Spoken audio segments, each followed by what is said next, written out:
The Detroit Lions are primed not only to go out and make a Super Bowl, but potentially win a Super Bowl. They have a ready roster to do so. But there is one glaring issue that I believe could prevent the Lions from accomplishing that goal and accomplishing what a lot of fans believe they can accomplish. And I'm going to get into that in a second because it's something that I've talked about on our show, which we are live 8 to 10 p.m. weekdays. And it's something I've talked about in a couple of videos. But I wanted to make a video just focusing on why, based on history, it is something they need to correct in order to go out and not only make a Super Bowl, but win a Super Bowl. And I want your guys' thoughts on this. So please comment down below your thoughts, like the video, and don't forget to subscribe because we're almost at 7,000 subscribers. So let's get into it. The Detroit Lions over this offseason added to their roster. In free agency, they signed DJ Reader. They signed Marcus Davenport. They traded for Carlton Davis. They signed Amik Robertson.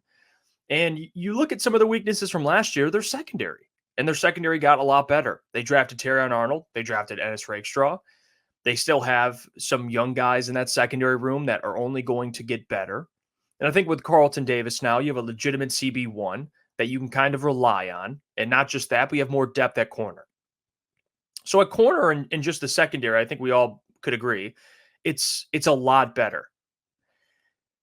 But you know what also helps the secondary? Is a sustainable pass rush and a consistent pass rush, which is something the Detroit Lions lacked last year. If you look at what they did last year, I believe they were inconsistent. There were games where they'd have 5, 6, 7 sacks, but then other games where they wouldn't have any sacks. And I do think there is an explanation to that. I think partly no James Houston hurt because that was a guy who was giving the Lions a sack a game 2 years ago. And then last year he missed the whole season. So yes, that definitely hurts. It hurts that you don't have help for Aiden Hutchinson. That obviously matters. But what helped the Lions is Aleem McNeil breaking out, gaining more success last year, kind of starting to become the player that Brad Holmes thought he was when he was first drafted. Aiden taking that next step despite not having a true bookend edge on the other side. And he had a great year last year, especially how he ended the year into the postseason. So that's great. When you're looking at the pass rush, you're looking at Aiden Hutchinson, you're thinking, okay, you have a premier pass rusher who's only going to get better. Aleem McNeil, right? A guy who we assume will only get better. DJ Reader, who's going to open up a lot for the rest of the guys around him. But do they have the answer on the other side of Aiden Hutchinson? They signed Marcus Davenport. And if Marcus Davenport can not only stay healthy, but get back to what he did a couple of years ago in New Orleans when he had 9 sacks in 11 games, he will definitely help. But the question is, can he? And can James Houston get back to what he did his rookie year, which is be a sack-a-game guy? Hell, even if he's half that and a sack every 2-3 game type of guy, that's still going to help.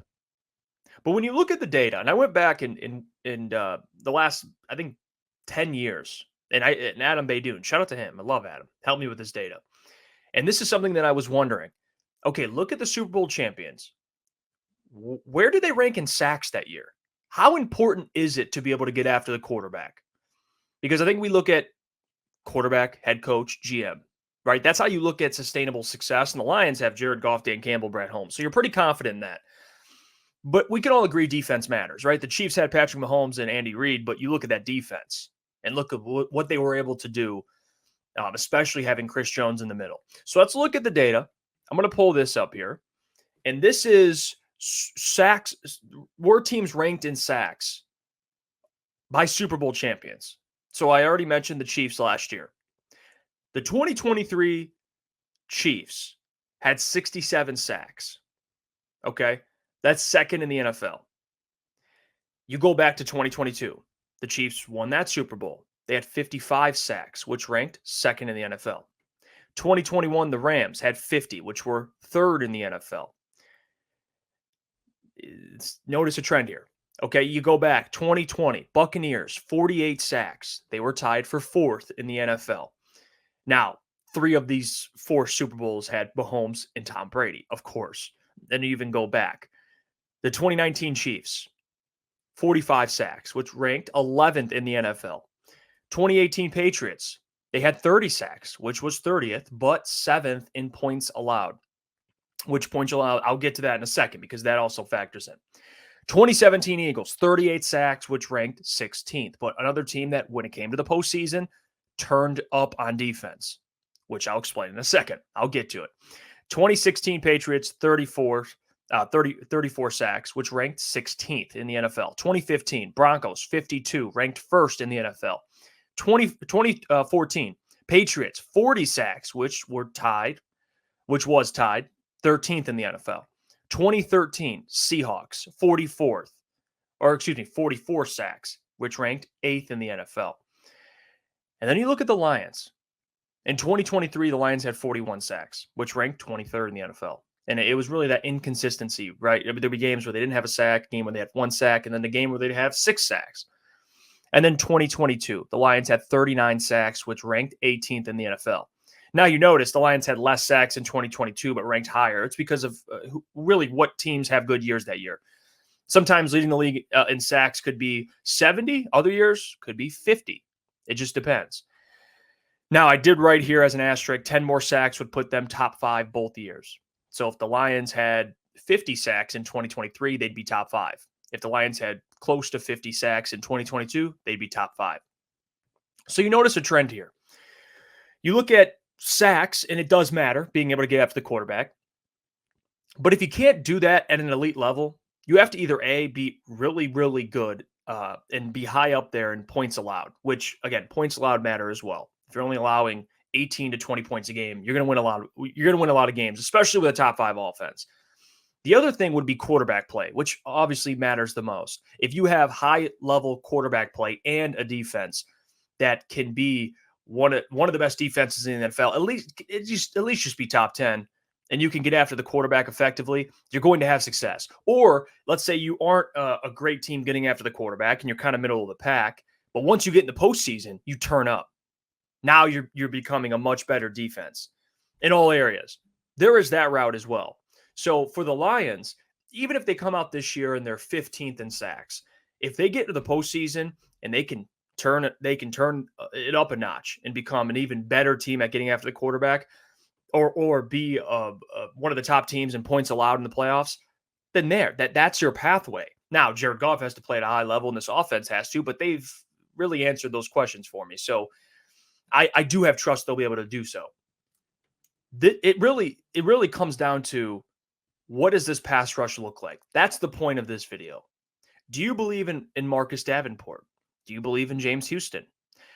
I have skepticism, specifically with James Houston and Davenport, both of them, because can James Houston get back to his rookie year form? You'd like to think so, but the Lions seem to be banking on it at this point.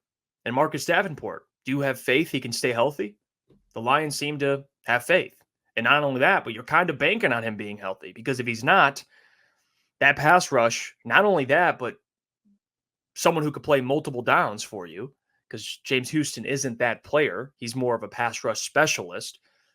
It is concerning because John Kaminsky took a step back last year. Josh Pascal, he could break out. That's another guy that I do believe is an X factor, because if he starts playing way better, then you have some more hope on that defensive line. I am a bit worried because DJ Reader, I do think, is that type of player where he can affect a defense and make everybody else around him better. But man, are the Lions banking on him, because you have to have faith not only he can stay healthy because he's coming off some injuries, but he can play at a elite level, which I think DJ Reader can. This is really the only thing that worries me about the Lions, is can this pass rush and this defense take a significant jump forward? And that's really up to Aaron Glenn. He has all the pieces. So the excuses for Aaron Glenn are no more. They just aren't. And now with legitimate Super Bowl expectations comes accountability. And when you don't live up to what people are expecting you to do, someone has to fall on the sword. And that's why I do believe if the Lions defense can not only take a step forward, but in terms of sacks, be a top 10 team in sacks, top 15, there are going to be some concerns for me. And like I said, if you want to make a Super Bowl run, you've got to be able to get after the quarterback. You need high-level quarterback play, and you need a good head coach, which I do think the Lions have 2 of the 3. Even the 49ers, who were in the Super Bowl last year, I believe they were like top 5 in sacks. So not even the team that wins it, but a team that makes it. You got to be up there in sacks. It's important. Game starts at the line of scrimmage. So if you can affect the game at the line of scrimmage, your chances of winning become significantly improved, which that's not a surprise to anybody. What are your guys' thoughts on this data? How much do you guys have faith in this Lions pass rush? Are there any concerns? Because I will stand on this. I think Brad Holmes is self-aware enough to know, hey, if we get into the season and the first handful of games aren't going as we expected, and the pass rushes, they're not getting home. Aiden doesn't have the help we expected him to have.